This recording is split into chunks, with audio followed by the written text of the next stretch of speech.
بسم اللہ الرحمن الرحیم، اللہ کے نام سے جو رحمان اور رحیم ہے۔ وَلَقَدْ يَسَّرْنَا الْقُرْآنَ لِلذِّكْرِ فَهَلْ مِن مُدَّكِرٍ۔ ہم نے اس قرآن کو نصیحت کے لیے آسان ذریعہ بنا دیا ہے، پھر کیا ہے کوئی نصیحت قبول کرنے والا؟ اعوذ باللہ من الشیطان الرجیم، بسم اللہ الرحمن الرحیم، وَلَئِن سَأَلْتَهُم مَّنْ خَلَقَ السَّمَاوَاتِ وَالْأَرْضَ لَيَقُولُنَّ خَلَقَهُنَّ الْعَزِيزُ الْعَلِيمُ الَّذِي جَعَلَ لَكُمُ الْأَرْضَ مَهْدًا وَجَعَلَ لَكُمْ فِيهَا سُبُلًا لَّعَلَّكُمْ تَهْتَدُونَ وَالَّذِي نَزَّلَ مِنَ السَّمَاءِ مَاءً بِقَدَرٍ فَأَنشَرْنَا بِهِ بَلْدَةً مَّيْتًا كَذَلِكَ تُخْرَجُونَ۔ سورۃ زخرف کی یہ آیت نمبر 9 اور اس کے بعد کی آیات ہیں۔ ان آیات میں مضمون ہے اللہ تبارک و تعالیٰ کی توحید، اللہ کی وحدانیت، اور اس سے پہلے کی آیت میں وَكَمْ أَرْسَلْنَا مِن نَبِيٍّ فِي الْأَوَّلِينَ میں مضمون رسالت، تو مضمون رسالت کے بعد یہ مضمون توحید، اور یہ ایک دلیل عقلی بھی ہے، عقل عام کے حساب سے اللہ تعالیٰ کی قدرت کی نشانیاں بیان کی جا رہی ہے۔ فرماتے ہیں وَلَئِن سَأَلْتَهُمْ، اور اگر آپ ان لوگوں سے پوچھیں، ان مشرکین مکہ سے اگر آپ سوال کریں کہ من خلق السماوات والارض، کس نے پیدا کیا ہے آسمانوں کو اور زمین کو، لَيَقُولُنَّ خَلَقَهُنَّ الْعَزِيزُ الْعَلِيمُ، تو البتہ وہ کہیں گے کہ آسمانوں اور زمین کو پیدا کیا ہے اس ذات نے جو عزیز ہے، جو زبردست ہے، العلیم جو کہ علم والا ہے۔ اب گویا یہ اعتراف ہے مشرکین کا اللہ تعالیٰ کی خالقیت کا، جو صرف اس مقام پر نہیں بلکہ اس کے علاوہ بھی کئی مقامات پر قرآن مجید میں ان کا یہ اقرار ذکر ہوا ہے، جیسے سورۃ عنکبوت کی آیت نمبر 61 میں بھی ہے، سورۃ لقمان کی آیت نمبر 25 میں بھی ہے۔ یہاں ان کا جواب وہ یوں ہے کہ خلقہن العزیز العلیم، آسمانوں اور زمین کو پیدا کرنے والا عزیز و علیم۔ یہ العزیز العلیم یا تو ان مشرکین کا ڈائریکٹلی قول ہے کہ وہ اللہ کو عزیز اور علیم مانتے ہیں اور عزیز اور علیم کہہ کر ہی اقرار کرتے تھے کہ خلقہن العزیز العلیم، یا یہ کہ وہ یوں ہی کہتے تھے کہ پیدا کیا ہے اس کو اللہ نے، اور جب وہ اللہ کی خالقیت کو مانتے ہیں تو خود بخود ہی اللہ کی عزت اور اللہ کے علم کا یہ اعتراف ہو گیا۔ تو خلقہن العزیز العلیم یہ ان کے اس اقرار کا لازمی تقاضا اور ایک تعبیر ہے جو اس آیت میں اختیار کی، ورنہ ان کا کہنا تو بس یہ تھا کہ اس کو پیدا کرنے والا اللہ ہے، اور بعید نہیں کہ انہوں نے یہی جملہ ہو بہو کہا ہو، جیسے کہ ظاہر آیت سے تو یہی معلوم ہو رہا ہے کہ خلقہن العزیز العلیم۔ تو استدلال یہ ہے کہ جب وہ خالق ہے اور خلقت میں منفرد ہے تو پھر وہ الہ اور معبود بھی ہے اور اس میں بھی وہ منفرد ہے۔ الذی جعل لکم الارض مہدا وجعل لکم فیہا سبلا لعلکم تہتدون، اللہ تو وہ ذات ہے جس نے تمہارے لیے بنائی زمین کو، بنایا مہدن بچونا، مہدن گہوارہ، مہدن کا معنی فرش بچونا اور مہدن کا معنی گہوارہ، یعنی زمین میں اللہ تعالیٰ نے تمہارے لیے آرام کے اسباب رکھے اور بہت ساری نعمتیں ہیں اور تم اس زمین میں بڑی آسانی سے رہتے ہو۔ اسی بات کو تعبیر کیا ہے مہدن سے، یعنی فرش کے مثل ہے اور گہوارے کے مثل ہے جس میں آرام ہے اور اسباب ہے اور نعمتیں ہیں۔ وَجَعَلَ لَكُمْ فِيهَا سُبُلًا لَعَلَّكُمْ تَهْتَدُونَ، اور تمہارے لیے اللہ نے زمین میں راستے رکھے ہیں، لَعَلَّكُمْ تَهْتَدُونَ، تاکہ تم رہنمائی حاصل کرو۔ اس زمین میں پھر اللہ نے راستے رکھے ہیں، یعنی ایسی علامات رکھی ہیں کہ جن علامات کو دیکھ کر تم اس زمین میں چلتے ہو، اور زمین میں پہاڑوں کو رکھا لیکن پہاڑوں کے درمیان میں ایسے راستے رکھے ہیں جس میں تم ایک جگہ سے دوسری جگہ منتقل ہوتے ہو، ورنہ اگر زمین میں یہ علامات مٹا دیے جائیں اور پہاڑوں کو دیواروں کے مثل ایسے ہی آڑ بنائی جائے کہ تم اس میں سے منتقل نہ ہو سکو تو تمہاری زندگی بڑی تنگ ہوگی اور پھر آرام نہیں ہوگا۔ تو جعل لکم الارض مہدا، یہ زمین سے انتفاع ہے، آرام، اور اس آرام کے لیے جو تکمیل ہے اور اس انتفاع اور اس فائدے کا جو کمال ہے وہ یہ ہے کہ اللہ نے اس میں تمہارے لیے راستے بھی رکھے، لعلکم تہتدون، تاکہ تم اپنی منزل مقصود تک پہنچو، جہاں جانا چاہتے ہو وہاں چلے جاؤ، یہ تہتدون ہدایت ہے۔ ایک معنی مفہوم اس کا یہ بھی ہوا ہے کہ اللہ نے اس زمین میں تمہارے لیے سبلن، روزی کے بہت سارے راستے رکھے،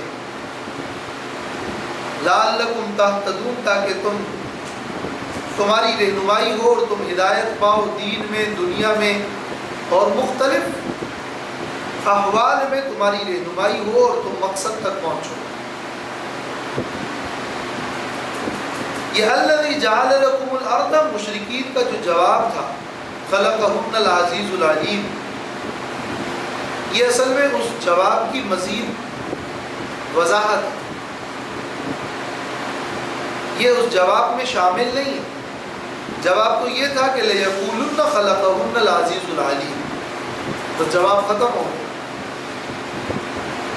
اس لیے کہ آگے پھر اگر یہ بھی جواب میں شامل ہوتا تو جملہ یوں ہوتا کہ الذی جعل لنا الارض، الذی جعل لنا الارض مہدا، لنا کی جگہ لکم ہے، گویا کہ اب اللہ تبارک و تعالیٰ نے ان کے اس جواب کی مزید تنویر اور اس کی تضمین اور مزید وضاحت اور اس پر روشنی ڈالی گئی، یہ اسی ضمن میں شامل مزید وضاحت۔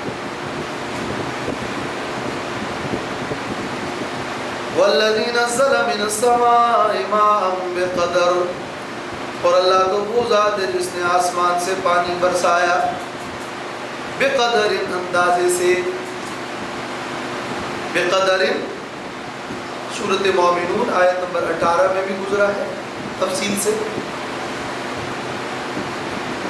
قدر سے مراد یہ ہے کہ اللہ تعالیٰ نے بارش برسایا اور تمہارے لیے نعمت ہے، لیکن نعمت تب تک ہے جب وہ اندازے سے، اندازے سے باہر بارش ہو تو وہ تو عذاب کی شکل اختیار کرتا ہے۔ بقدر تفسیر جلالین میں ہے بقدر ما تحتاجون الیہ، بقدر اس کے جس کی طرف تم محتاج ہو، تمہیں جتنے پانی کی ضرورت ہو اتنا پانی اللہ نے برسایا، محدود مقدار میں اور تھوڑا تھوڑا کر کے، جو کہ ندی نالیوں میں بہہ کر تمہارے فائدے کا سامان بنتا ہے۔ وَالَّذِي نَزَّلَ مِنَ السَّمَاءِ مَاءً بِقَدَرٍ، اور اللہ تو وہ ذات ہے جس نے آسمان سے پانی برسایا، بقدر، اندازے سے، بقدر سورۃ مومنون آیت نمبر 18 میں بھی گزرا ہے تفصیل سے۔ قدر سے مراد یہ ہے کہ اللہ تعالیٰ نے بارش برسایا اور تمہارے لیے نعمت ہے، لیکن نعمت تب تک ہے جب وہ اندازے سے، اندازے سے باہر بارش ہو تو وہ تو عذاب کی شکل اختیار کرتا ہے۔ گویا کہ سماوی دلیل کے بعد جب زمین کے دلیل کی دلیل پیش کی اور اس کے بعد پھر یہ اس کو دلیل وسطی اور دلیل جوی زمین و آسمان کے درمیان جو مخلوق معلق ہے اس سے دلیل پیش کی. فَأَنشَرْنَا بِهِ بَلْدَةً مَيْتًا تو ہم نے اٹھایا، تازہ کر دیا، زندہ کر دیا، جلا اٹھایا. انشرنا بلدۃ میتا مردہ زمین کو. یہ جو انشرنا ہے یہ اب متکلم کا صیغہ اور اس سے پہلے والذی نزل من السماء ماء یہ غائب کا تھا. تو غائب چلتے چلتے اب یہاں پہ وہ غائب متکلم ہو گیا اور اس کو بلاغت میں التفات کہتے ہیں، یعنی غائب سے متکلم کی طرف التفات، اور یہ بلیغ کلام ہوتا ہے. فانشرنا تو ہم نے جلا اٹھایا بھی اس لا اٹھا ذریعے بلدۃ میتا مردہ زمین کو، جو زمین بنجر تھی اس کو تازہ کر دیا. مردہ زمین یہ ہے کہ اس میں کوئی رویدگی نہ ہو، نباتات نہ ہو، اس کی زندگی یہ ہے کہ اس میں اس کو اگایا جائے، تر و تازہ کیا جائے. بلدۃ میتا موصوف صفت، بلدتن مؤنث ہے اور میتا مذکر ہے.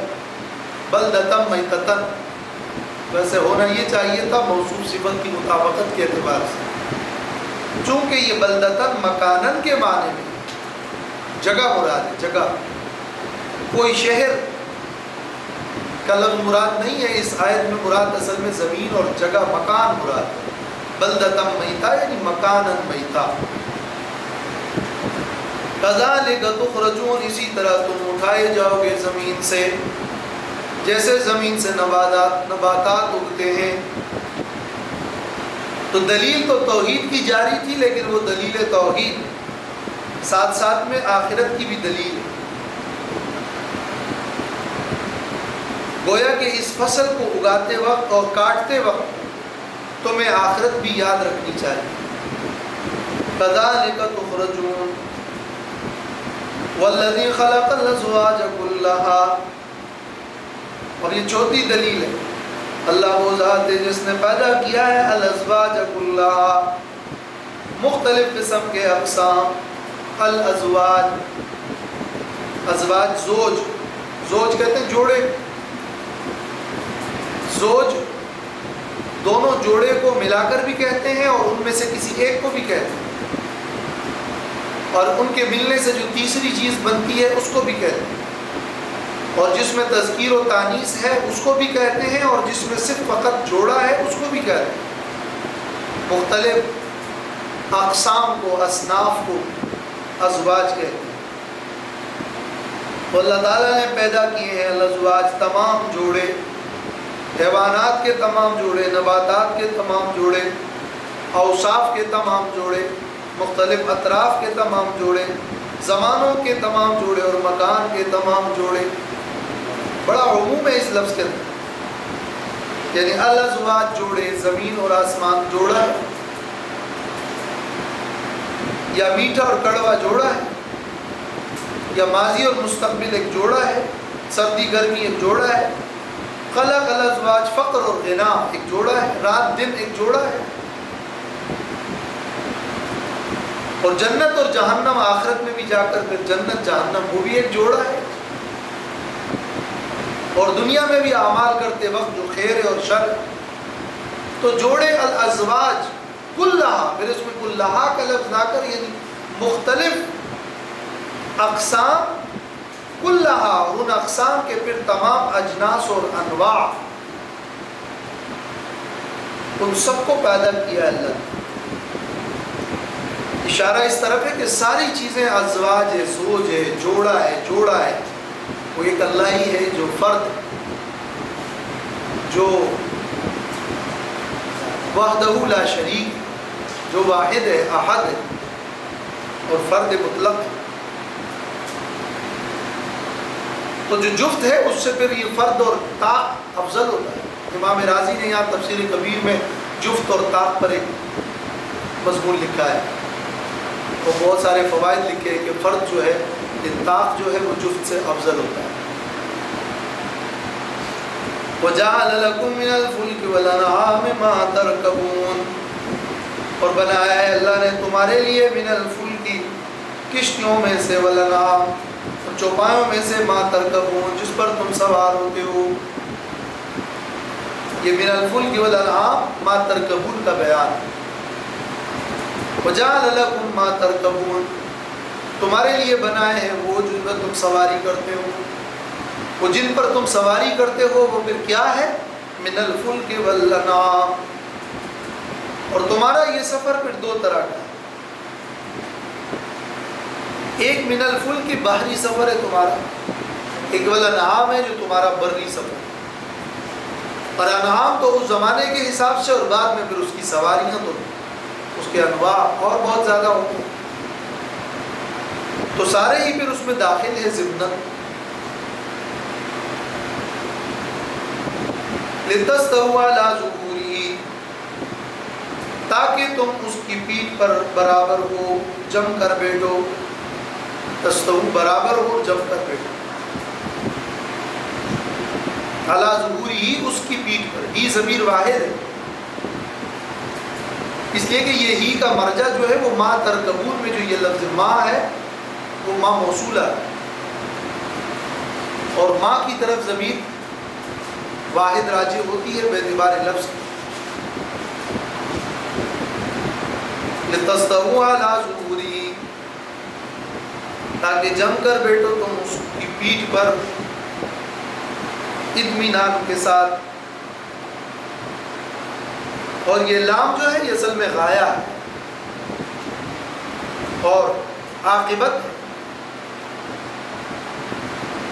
اس میں حصر مقصد نہیں ہے کہ صرف یہی ایک ہی فائدہ ہے اور کوئی فائدہ نہیں ہے. لِتَسْتَوُوا عَلَىٰ ظُهُورِهِ, فوائد تو اور بھی ہیں لیکن من جملۃ الفوائد یہ بھی. اور نتیجہ یہ ہوا کہ وہ فلک اور انعام ان پر تم سواری کرتے ہو. ظہور ہی ہے جو ظہر کا لفظ ہے, ظہر یہ انعام کا ظہر ہوتا ہے, فلک کے لیے ظہر نہیں ہوتا. لِتَسْتَوُوا عَلَىٰ ظُهُورِهِ, تو اس کو عربی میں تغلیب کہتے ہیں کہ کسی دو چیزوں میں سے ایک کو غلبہ دیا جائے. تو ظہر اصل میں ہے تو انعام کا, فلک کا نہیں ہے, لیکن انعام کو فلک پر غلبہ دیا گیا ہے. تغلیباً اس کو ظہر کہا گیا. ظہر الدابہ ہوتا ہے, ظہر الفلک نہیں ہوتا.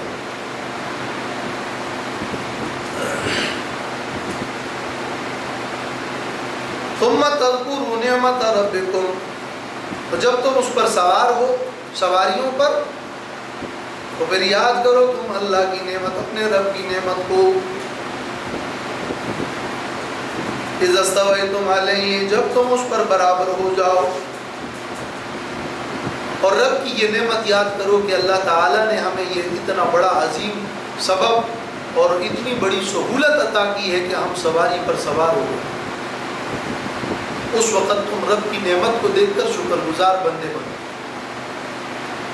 اس لیے کہ یہ سواری پر سوار ہونا جو ہے, اس وقت طبیعت میں ذرا سا بھی بگاڑ ہو تو تکبر اور اکڑ کسی کیفیت پیدا ہوتی ہے.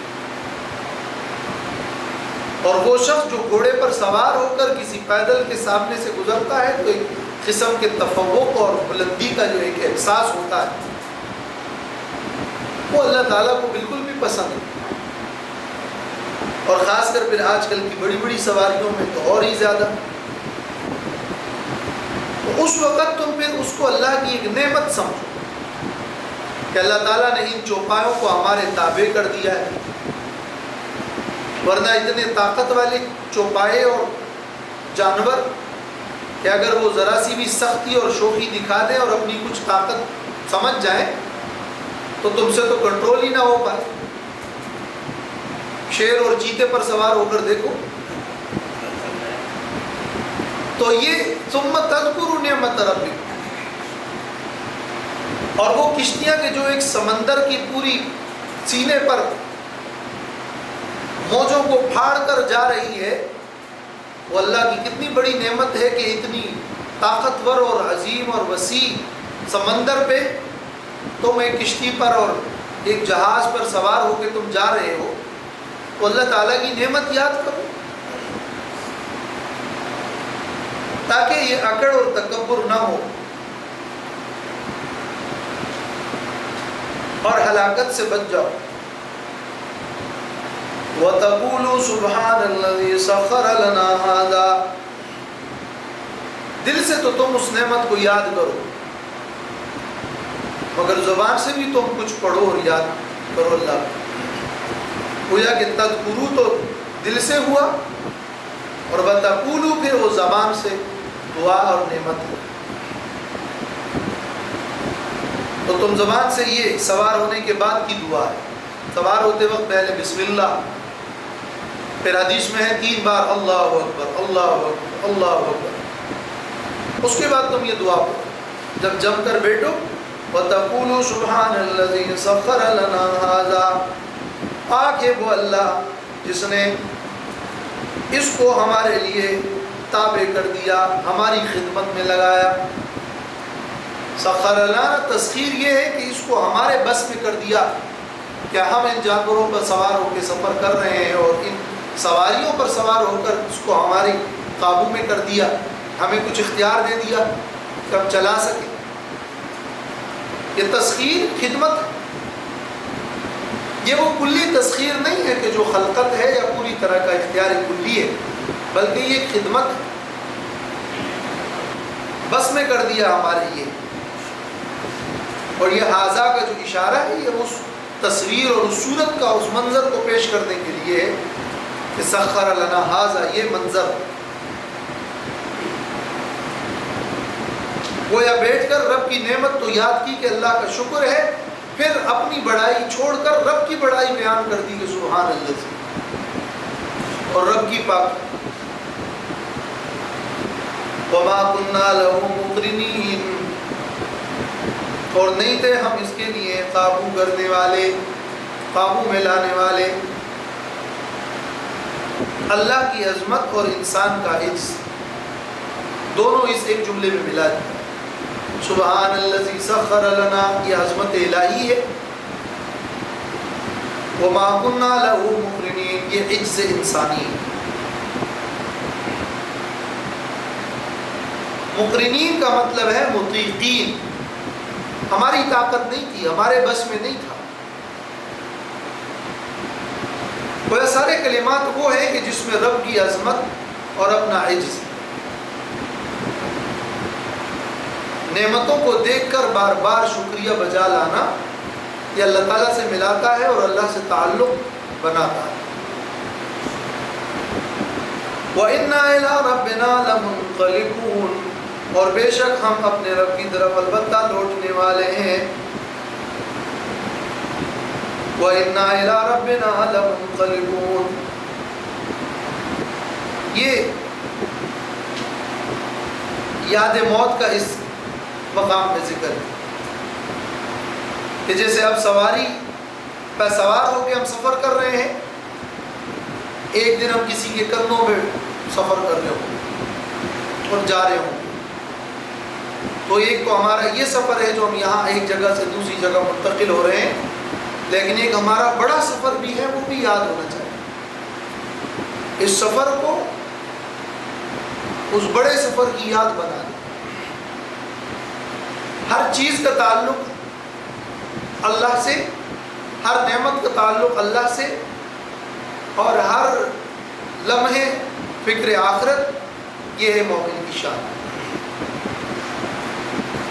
وَإِنَّا إِلَىٰ رَبِّنَا لَمُنْقَلِبُونَ، تفسیر ابن کثیر میں ہے لَمُنْقَلِبُونَ اے لَسَائِرُونَ إِلَيْهِ بَعْدَ مَمَاتِنَا وَإِلَيْهِ سَيْرُنَا الْأَكْبَرُ وَهَذَا مِنْ بَابِ التَّنْبِيهِ بِسَيْرِ الدُّنْيَا عَلَىٰ سَيْرِ الْآخِرَةِ، یعنی ایک سفر ہمارا وہ ہوگا جو ہماری موت کے بعد ہوگا، وہ ہمارا بڑا سفر، یہ چھوٹا سفر ہے، وہ ہمارا بڑا سفر۔ اس میں یہ تنبیہ ہے کہ دنیا کے تمام اسفار کو اپنی آخرت کے لیے اور آخرت کی یاد بنا دو۔ اور پھر امام ابن کثیر نے اور بھی 2 آیتوں کا حوالہ دیا ہے کہ جیسے اللہ تعالیٰ نے فرمایا ہے وَتَزَوَّدُوا فَإِنَّ خَيْرَ الزَّادِ التَّقْوَىٰ، اہل یمن حج کے لیے جاتے تھے، زاد راہ لے کر نہیں جاتے تھے. اللہ نے فرمایا زاد راہ لیا کرو، یہ ظاہری اسباب ہے، لیکن اسی ظاہری اسباب زاد راہ کے درمیان میں اللہ نے یہ بھی فرمایا فَإِنَّ خَيْرَ الزَّادِ التَّقْوَىٰ،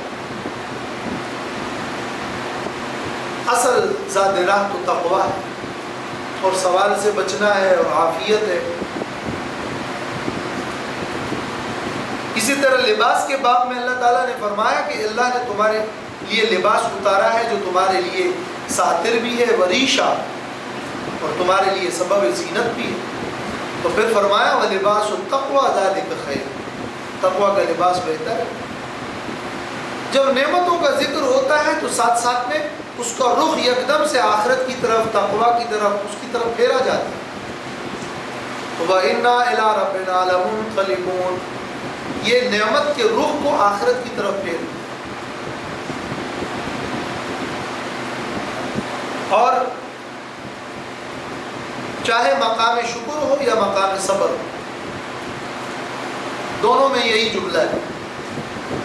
مقام صبر میں تو ہے اِنَّا لِلَّهِ وَإِنَّا إِلَيْهِ رَاجِعُونَ، اِنَّا إِلَيْهِ رَاجِعُونَ، اور یہ مقام شکر ہے تو اِنَّا إِلَىٰ رَبِّنَا لَمُنْقَلِبُونَ. گویا کہ ہر موقع پر، کسی بھی موقع پہ غفلت نہیں ہونی چاہیے. مقصد یہی غفلت نہیں ہونی چاہیے. یہ جو آج شکر کی نعمت ملی ہے، کسی دن اس میں انقلاب آئے گا، لمنقلبون، اور یہ معاملہ الٹا ہو جائے گا. اس میں ایک انقلابی مفہوم ہے لمنقلبون. مقام میں تو کہا جا رہا ہے کہ رجوع اللہ کی طرف ہے، راجعون. بہرحال ان آیات میں اللہ تعالیٰ کی نعمت اور اللہ کی توحید کو بیان کیا گیا.